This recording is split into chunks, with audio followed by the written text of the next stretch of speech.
Hi, എല്ലാവർക്കും സലു കിച്ചനിലേക്ക് സ്വാഗതം. ഞാൻ സമീറ. ഇന്ന് ഞാൻ ചെറിയൊരു വ്ളോഗുമായിട്ടാണ് വന്നിരിക്കുന്നത്. എൻ്റെ ജന്മനാടിൻ്റെ അനുമോദനവും അതോടൊപ്പം ഒരു ഉച്ചയൂണിൻ്റെ പ്രിപ്പറേഷനുമാണ് ഇന്നത്തെ ഈ വീഡിയോയിൽ ഞാൻ ഉൾപ്പെടുത്തിയിരിക്കുന്നത്. അപ്പോൾ നമുക്ക് അതിലേക്ക് കടക്കാം. ഞാൻ കിച്ചണിലേക്ക് വന്നപ്പോഴേക്ക് ഒരു സൗണ്ട് കേട്ട് ഞാൻ പുറത്തേക്ക് ഇറങ്ങിയപ്പോൾ ഉള്ള നമ്മുടെ കാഴ്ചയാണ് ഈ കാണുന്നത്. കണ്ടോ, ഹെലികോപ്റ്റർ ഇങ്ങനെ കറങ്ങുന്നത് സ്വാതന്ത്ര്യദിന പരേഡിൻ്റെ ഭാഗമാണെന്ന് തോന്നുന്നു. കണ്ടോ, നമ്മുടെ ഇന്ദിരാനഗർ റെസിഡൻസ് അസോസിയേഷൻ്റെ പതാക ഉയർത്തൽ രാവിലെ 8:30 പറഞ്ഞിരുന്നത്. അപ്പം ഞങ്ങൾ അവിടെ എത്തിയപ്പോഴേക്ക് ശരിക്കും പതാക ഉയർത്തൽ കഴിഞ്ഞിട്ടുണ്ടായിരുന്നു. എനിക്ക് തോന്നുന്നു നമ്മളെത്തിയത് കുറച്ച് വൈകിപ്പോയി എന്നാണ് തോന്നുന്നത്. ഇനിയിപ്പോൾ ഇന്നാണ് എനിക്ക് ഇവിടെ അനുമോദന ചടങ്ങ് 3:30 വച്ചിരിക്കുന്നത്. അപ്പോൾ അതിനിടയിൽ ഉച്ചയൂണ് തയ്യാറാക്കാൻ വേണ്ടിയിട്ടുള്ള കുറച്ച് വെജിറ്റബിൾസും കുറച്ച് സാധനങ്ങളൊക്കെ എനിക്ക് വാങ്ങിക്കേണ്ടതായിട്ടുണ്ട്. അപ്പം ഞാനത് വാങ്ങാനായിട്ട് പോവുകയാണ്. എല്ലാവർക്കും ഒരിക്കൽ കൂടി സ്വാതന്ത്ര്യ ദിനാശംസകൾ.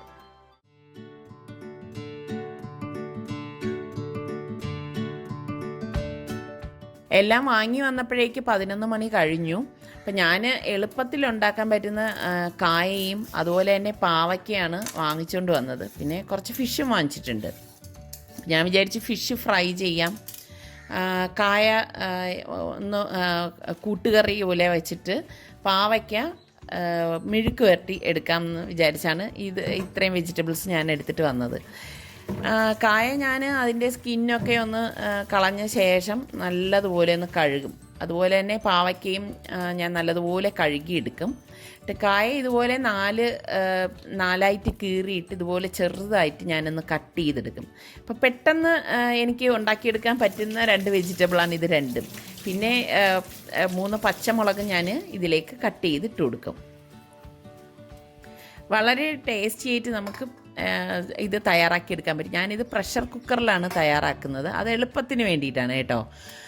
ഞാനൊരു 5 വെളുത്തുള്ളി അല്ലി ഇതുപോലെ ഒന്ന് ചതച്ചിട്ട് ഈ കായയുടെ കൂട്ടിലേക്ക് ഇട്ട് കൊടുക്കും.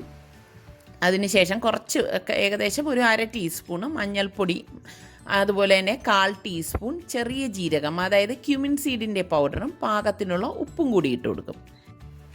പിന്നെ ഞാൻ ഇതിലേക്ക് 1 കപ്പോളം വെള്ളം ഒഴിച്ചിട്ട് ഇതൊന്ന് ഇളക്കിയിട്ട് കുക്കർ മൂടി വെയിറ്റിട്ട് 2 വിസിൽ വരെ ഇതൊന്ന് വേവിച്ചെടുക്കും. 2 വിസിലാവുമ്പോൾ തന്നെ അത് പെട്ടെന്ന് വെന്ത് കിട്ടും കേട്ടോ. അപ്പോൾ അത് വേകുന്ന നേരം കൊണ്ട് ഞാൻ പാവയ്ക്ക കട്ട് ചെയ്ത് എടുക്കാൻ പോവുകയാണ്. എനിക്കാണെങ്കിൽ ഈ അടുത്ത കാലത്തുണ്ടായ ഒരിതാണ്, എനിക്ക് പൊതുവേ പാവയ്ക്ക വളരെ ഇഷ്ടമുള്ളതാണ്. പക്ഷേ ഈ അടുത്ത കാലത്ത് എനിക്ക് എന്നും പാവയ്ക്ക കഴിക്കണം. എന്താണെന്ന് എനിക്കറിയത്തില്ല. ഫിഷ് കഴിക്കുന്നതിനേക്കാളും എനിക്ക് കൂടുതൽ ഇഷ്ടം പാവയ്ക്ക കഴിക്കുന്നതിനോടാണ്. പക്ഷേ ഇവിടെ ഇവർക്ക് ആർക്കും ഈ പാവയ്ക്ക തീരെ ഇഷ്ടമില്ല. പിന്നെ ഞാൻ നിർബന്ധിച്ചവരെയൊക്കെ കൊണ്ട് കഴിപ്പിക്കും. ഇപ്പം ഞാൻ ചെയ്യണമെന്ന് വെച്ചാൽ പാവയ്ക്ക് ഇതുപോലെ അരിഞ്ഞിട്ട് 1/4 ടീസ്പൂണ് മഞ്ഞൾപ്പൊടിയും 1/2 ടീസ്പൂൺ മുളക് പൊടിയും പിന്നെ അതുപോലെ തന്നെ 1/4 ടീസ്പൂണ് ചെറിയ ജീരകത്തിൻ്റെ പൊടിയും പാകത്തിനുള്ള ഉപ്പും ഇട്ടിട്ട് എല്ലാം കൂട്ടിയിട്ട് കൈകൊണ്ട് നന്നായിട്ടൊന്ന് മിക്സ് ചെയ്തെടുക്കും. ഈ മസാലപ്പൊടികളൊക്കെ എല്ലായിടത്തും വരാൻ വേണ്ടിയിട്ടാണ് ഇങ്ങനെ മിക്സ് ചെയ്തെടുക്കുന്നത്. പാവയ്ക്കായതുകൊണ്ട് തന്നെ അതിൽ ജലാംശം ഉണ്ടാവും. ഇനിയാണ് ഞാൻ ചോറ് വയ്ക്കാൻ വേണ്ടി അരി വെള്ളത്തിലിടുന്നത്. അപ്പോൾ ഇവിടെ എല്ലാവർക്കും ചോറ് വളരെ കുറച്ച് മതി. അപ്പോൾ അതുകൊണ്ട് ഞാൻ 1 ഗ്ലാസ് അരി എടുത്തിട്ട് അത് കഴുകിയിട്ട് ഞാൻ കുക്കറിലേക്ക് വെച്ചിട്ട് വേവിക്കാൻ പോവുകയാണ്. ചോറുണ്ടാക്കുന്നതിൻ്റെയൊക്കെ വീഡിയോ ഞാൻ പല വ്ളോഗുകളിലായിട്ട് നിങ്ങളെ കാണിച്ചിട്ടുണ്ട്. ഞാൻ ഇതുപോലെ കുക്കറിലേക്ക് ഇറക്കി വെച്ചിട്ട് കുറച്ച് ഉപ്പിട്ട് കൊടുക്കും. എൻ്റെ അടുത്ത് പലരും ചോദിച്ചിട്ടുണ്ട് എന്തിനാണ് ഉപ്പിടുന്നതെന്ന്. എനിക്ക് ചെറിയൊരു ചോറിനൊരു ഉപ്പിൻ്റെ ഒരു ഇത് വേണം, അതുകൊണ്ടാണ് ഞാൻ അങ്ങനെ ഉപ്പിട്ടിട്ട് വേവിക്കാൻ വെക്കുന്നത്. ഞാൻ ചോറിന് അവിടെ കുക്കർ മൂടി വെയിറ്റിട്ട് വെച്ചിട്ടുണ്ട്. 1/2 മണിക്കൂറാണ് അത് വേകുന്ന ടൈം. ഈ സമയം കൊണ്ട് ഞാൻ ഫിഷ് കഴുകി മസാല പുരട്ടി വെക്കാൻ പോവാണ്. ഇന്നിപ്പോൾ ഞാൻ ഫിഷ് കറിയൊന്നും ഉണ്ടാക്കുന്നില്ല, ഫിഷ് ഫ്രൈ മാത്രമേ തയ്യാറാക്കുന്നുള്ളൂ. കാരണം ഫിഷ് ഇനി മറ്റ് കറികൾ ഉണ്ടാക്കാനുള്ള സമയമൊന്നുമില്ല. ഇത്രയും കറിയാകുമ്പോൾ തന്നെ ധാരാളമാണ്. അപ്പം ഞാൻ ഫിഷ് ഫ്രൈ ചെയ്യാൻ വേണ്ടി സാധാരണ നമ്മൾ ചെയ്യുന്ന പോലെ മുളക് പൊടിയും മഞ്ഞൾപ്പൊടി, കുരുമുളക് പൊടി, പാകത്തിനുള്ള ഉപ്പ് ഇത്രയും ഇട്ടിട്ട് ഒന്ന് മിക്സ് ചെയ്തിട്ട് ഇത് മീനിലേക്ക് കുറച്ച് വെള്ളം ഒഴിച്ചൊന്ന് ഇളക്കി കൊടുക്കും. അത് കഴിഞ്ഞിട്ട് ഈ മസാല മീനിലേക്ക് തേച്ച് പിടിപ്പിക്കുകയാണ് ചെയ്യുന്നത്. അപ്പോൾ ഞാൻ മീനിലേക്ക് മസാല എല്ലാം തേച്ച് പിടിപ്പിച്ചിട്ടുണ്ട്. പിന്നെ കുറച്ച് പാത്രം സിങ്കിൽ കിടന്നത് ഞാൻ ഒന്ന് സിങ്ക് വൃത്തിയാക്കുകയാണ്. അപ്പോൾ ഉള്ള ജോലികൾ നമ്മൾ ഇതുപോലെ തീർത്ത് പോവുകയാണെങ്കിൽ നമ്മളുടെ ജോലി എളുപ്പമായിരിക്കും. നമുക്കൊരു ജോലി ഒരു ഭാരമായിട്ട് നമുക്ക് തോന്നത്തുമില്ല.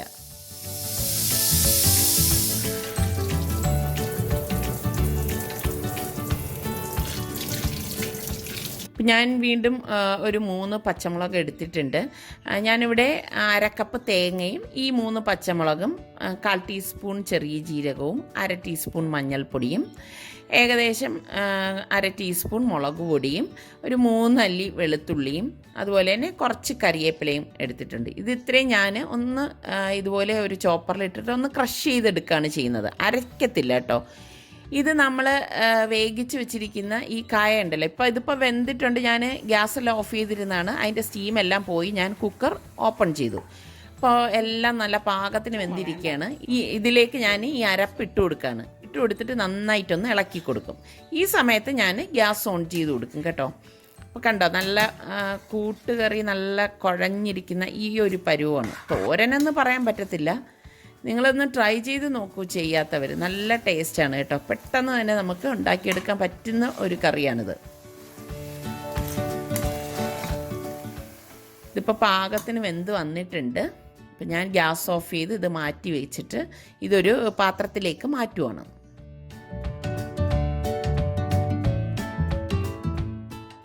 ഇനി ഞാൻ ഇതിൽ താളിച്ച് ഒഴിക്കാൻ വേണ്ടിയിട്ട് പാവയ്ക്കും ഞാൻ ഈ താളിക്കുന്ന പാത്രത്തിൽ തന്നെയാണ് തയ്യാറാക്കുന്നത് കേട്ടോ. അപ്പം ഞാൻ ഈ പാത്രത്തിലേക്ക് കുറച്ച് ഓയിൽ ഒഴിച്ചിട്ടുണ്ട്. ഇതിലേക്ക് കുറച്ച് കടുക്, അതുപോലെ തന്നെ 2 വറ്റൽ മുളക്, പിന്നെ കുറച്ച് കറിവേപ്പില, ഇത് ഇത്രയും കൂടിയിട്ട് താളിച്ചെടുക്കുകയാണ്. ഈ താളിച്ചത് നമ്മൾ ഈ ഉണ്ടാക്കി വെച്ചിരിക്കുന്ന കായക്കൂട്ടിലേക്ക് ഇട്ടിട്ട് മിക്സ് ചെയ്ത് കൊടുക്കും. നന്നായിട്ട് ഒന്ന് ഇളക്കി എടുക്കുകയാണ് ചെയ്യുന്നത്. ശരിക്കും നല്ല ഒരു മണം വരും കേട്ടോ. അപ്പോഴേക്ക് നമുക്ക് ചോറിന് കഴിക്കാൻ ഈ ഒരു കറി മാത്രം മതി കേട്ടോ. നല്ല ടേസ്റ്റാണ്, എനിക്ക് വളരെ ഇഷ്ടമാണിത്. ഇതേ പാനിലേക്ക് തന്നെ ഞാൻ പറഞ്ഞില്ലേ, ഞാൻ കുറച്ച് ഓയിൽ ഒഴിച്ചിട്ടുണ്ട്. പിന്നെ ഞാൻ കുറച്ച് കടുക്, അതുപോലെ തന്നെ കുറച്ച് 2 വറ്റൽ മുളക്, പിന്നെ കുറച്ച് കറിവേപ്പിലയും കൂടി ഇട്ടിട്ട് താളിച്ചിട്ട് ഇതിലേക്ക് തന്നെയാണ് നമ്മൾ അരിഞ്ഞ് മസാല മിക്സ് ചെയ്ത് വെച്ചിരിക്കുന്ന പാവയ്ക്ക ഇട്ട് കൊടുക്കുന്നത്.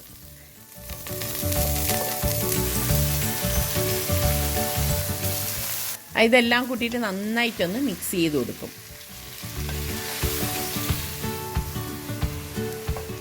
അപ്പം ഈ ചോറ് ഇവിടെ വെന്തിട്ടുണ്ട്. അപ്പം ഞാൻ അതൊന്ന് ഊറ്റി വെക്കുകയാണ്. അപ്പം നമ്മുടെ ചോറും ഇവിടെ റെഡി ആയിട്ടുണ്ട്.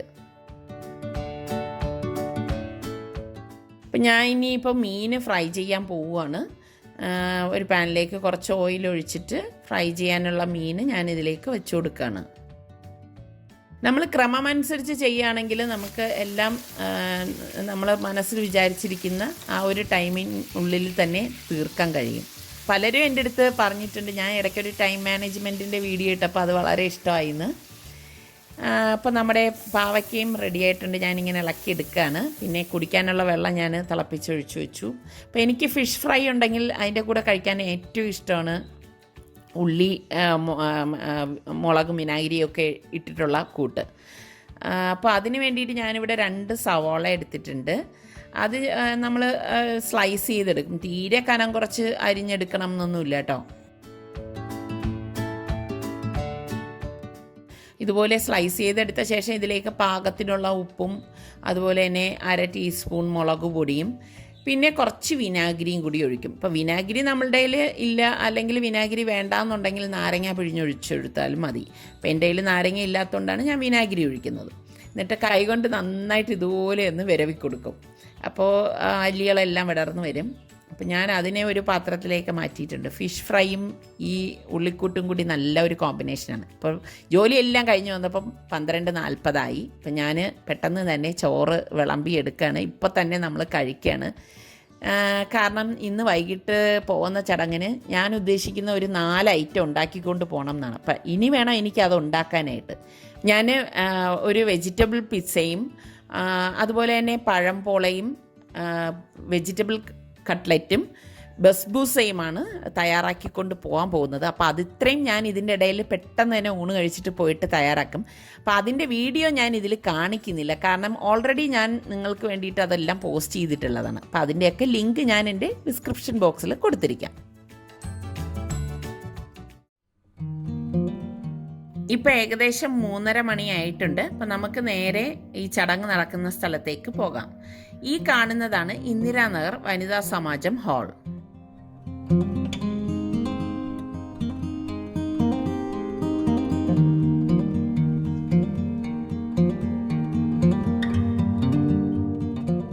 ഏകദേശം ആൾക്കാരൊക്കെ എത്തിയിട്ടുണ്ട്, എന്നാലും ഇനിയും വരാനുണ്ട് ഏറെക്കുറെ പേർ.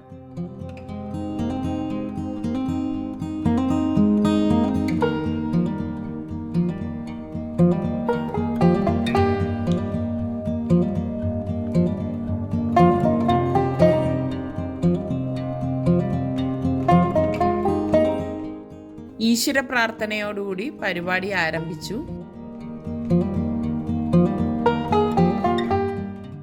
സ്വാഗത പ്രസംഗത്തിനും ആശംസാ പ്രസംഗത്തിനും ഒക്കെ ശേഷം മെയിൻ ചടങ്ങിലേക്ക് കടക്കാൻ പോവുകയാണ്. നമ്മുടെ ഇന്ദിരാനഗറിനൊരു പ്രത്യേകതയുണ്ട്. ഒരുപാട് പ്രമുഖരും പ്രശസ്തരും ഒക്കെ താമസിക്കുന്ന ഒരു നഗറാണ് ഇത്. നമ്മളുടെ കോട്ടൺ ഹിൽ സ്കൂളിൽ നിന്ന് റിട്ടയർഡ് ചെയ്ത പ്രിൻസിപ്പളാണ് വസന്ത ടീച്ചറാണിത്. അതുപോലെ തന്നെ ഒരുപാട് പ്രിൻസിപ്പൽമാരും അധ്യാപകരും സിനിമ സീരിയൽ താരങ്ങളും കവികളും കഥാകൃത്തുക്കളും എന്ന് വേണ്ട നിരവധി മേഖലകളിലെ പ്രമുഖരാണ് ഇവിടെ താമസിക്കുന്നത്. ഇത് നമ്മളുടെ മുൻ മേയർ പ്രൊഫസർ ചന്ദ്ര ടീച്ചറാണ്. ചന്ദ്ര ടീച്ചറും നമ്മുടെ ഈ നഗറിൽ തന്നെയാണ് താമസിക്കുന്നത്. ഇതുപോലെ ഒരുപാട് വ്യക്തികളുണ്ട്. ഞാനത് എടുത്തു പറയാനാണെങ്കിൽ ഇപ്പോഴൊന്നും പറഞ്ഞു തീരത്തില്ല കേട്ടോ. ഇവരെല്ലാവരും എനിക്ക് വേണ്ടപ്പെട്ടവരാണ്. കാരണം ഞാനിവിടെ ജനിച്ച് വളർന്നതുകൊണ്ട് തന്നെ എനിക്കിതിൽ അപരിചിതർ ആരുമില്ല. ഇവർക്കിടയിലാണ് ഞാൻ വളർന്നു വന്നത്. അതുകൊണ്ട് തന്നെ എനിക്ക് ഇവരുമായിട്ടൊക്കെ വല്ലാത്തൊരു അറ്റാച്ച്മെൻ്റാണ്. ഇത് ലില്ലി ആൻറ്റിയും പ്രിൻസിപ്പളായി റിട്ടയർഡ് ചെയ്തതാണ്. എനിക്ക് മെമൻറ്റോ തരുന്നത് പ്രൊഫസർ ചന്ദ്ര ടീച്ചറാണ്. ടീച്ചറുടെ കയ്യിൽ നിന്ന് എനിക്കിങ്ങനൊരു മെമൻറ്റോ വാങ്ങിക്കാൻ കിട്ടിയത് വളരെ ഒരു ഭാഗ്യമായിട്ട് ഞാൻ കരുതാണ്.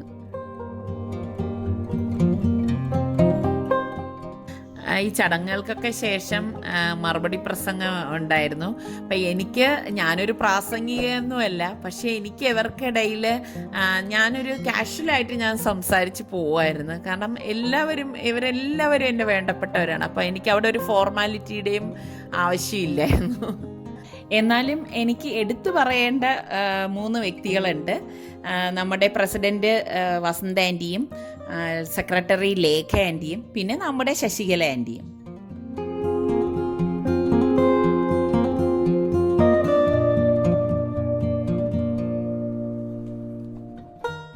ഈ ചടങ്ങുകൾക്കൊക്കെ ശേഷം എൻ്റെ ഒരു ലൈവ് കുക്കിംഗ് ഉണ്ടായിരുന്നു. അപ്പോൾ ആ കുക്ക് ചെയ്ത സാധനം ഞാൻ അവിടെ എല്ലാവർക്കും ടേസ്റ്റ് ചെയ്യാനായിട്ട് കൊടുത്തു. എല്ലാവരും നല്ല അഭിപ്രായം പറഞ്ഞു. എനിക്ക് വളരെ സന്തോഷമായി. അങ്ങനെ പരിപാടികളെല്ലാം കഴിഞ്ഞ ശേഷം ക്വാളിറ്റി സ്പോൺസർ ചെയ്ത ഓണം സ്പെഷ്യൽ കിറ്റ് എല്ലാവർക്കും വിതരണം ചെയ്തു. ക്വാളിറ്റിയെക്കുറിച്ച് പറയുകയാണെങ്കിൽ ഞാൻ വളരെ സാറ്റിസ്ഫൈഡ് ആയിട്ടുള്ള ഒരു കസ്റ്റമറാണ്. കാരണം എനിക്ക് മറ്റൊന്നും അതുപയോഗിച്ചിട്ട് തോന്നിയിട്ടില്ല. നല്ല ഒരു ബ്രാൻഡാണ്. പക്ഷേ അധിക പരസ്യമൊന്നും ഇവർ നടത്തിയിട്ടില്ല. എന്നാലും 35 വർഷമായിട്ട് ഈ ഒരു ഫീൽഡിൽ നിൽക്കുന്ന ഒരു ബ്രാൻഡാണ്. എനിക്കും വളരെ സന്തോഷമുണ്ട് ക്വാളിറ്റിയായിട്ട് കൊളാബറേറ്റ് ചെയ്ത് ഇങ്ങനെ ഒരു വിതരണം നടത്തിയതിൽ. എനിക്ക് വളരെ സന്തോഷം ഉള്ള ഒരു ദിവസമാണ് ഇന്ന്. കാരണം ഈ ഒരു ദിനത്തിൽ, അതായത് സ്വാതന്ത്ര്യ ദിനത്തിൽ എൻ്റെ ജന്മനാട്ടിൽ എനിക്ക് കിട്ടിയ ഈ ഒരു അനുമോദനം എന്ന് പറയുന്നത് എൻ്റെ ജീവിതത്തിൽ എനിക്ക് മറക്കാൻ പറ്റാത്ത ഒന്ന് തന്നെയാണ്. ഏതൊരു അവാർഡ് കിട്ടുന്നതിനേക്കാളും എനിക്ക് ഏറ്റവും വിലപ്പെട്ടത് ഇത് തന്നെയാണ്. കാരണം അത് എനിക്ക് എങ്ങനെയാണ് പറയേണ്ടതെന്നൊന്നും അറിയത്തില്ല. അപ്പോൾ ഇതിലെന്നെ അനുമോദിച്ച എല്ലാ ഭാരവാഹികൾക്കും ഒരിക്കൽ കൂടി ഞാൻ നന്ദി പറയുവാണ്. അപ്പം നമ്മളുടെ വനിതാ സമാജത്തിലെ ഓരോ അംഗങ്ങളെയും ഞാൻ പേരെടുത്തെടുത്ത് പറയുന്നില്ല. നമ്മുടെ വനിതാ സമാജത്തിലെ ഓരോ അംഗങ്ങൾക്കും അതുപോലെ തന്നെ ക്വാളിറ്റിക്കും ഒരിക്കൽ കൂടി നന്ദി പറഞ്ഞുകൊണ്ട് ഇന്നത്തെ ഈ എപ്പിസോഡ് ഇവിടെ അവസാനിക്കുകയാണ്. ഇനി അടുത്ത നല്ലൊരു എപ്പിസോഡുമായി നമുക്ക് അടുത്ത എപ്പിസോഡിൽ കാണാം. അതുവരേക്കും എല്ലാവർക്കും ബൈ.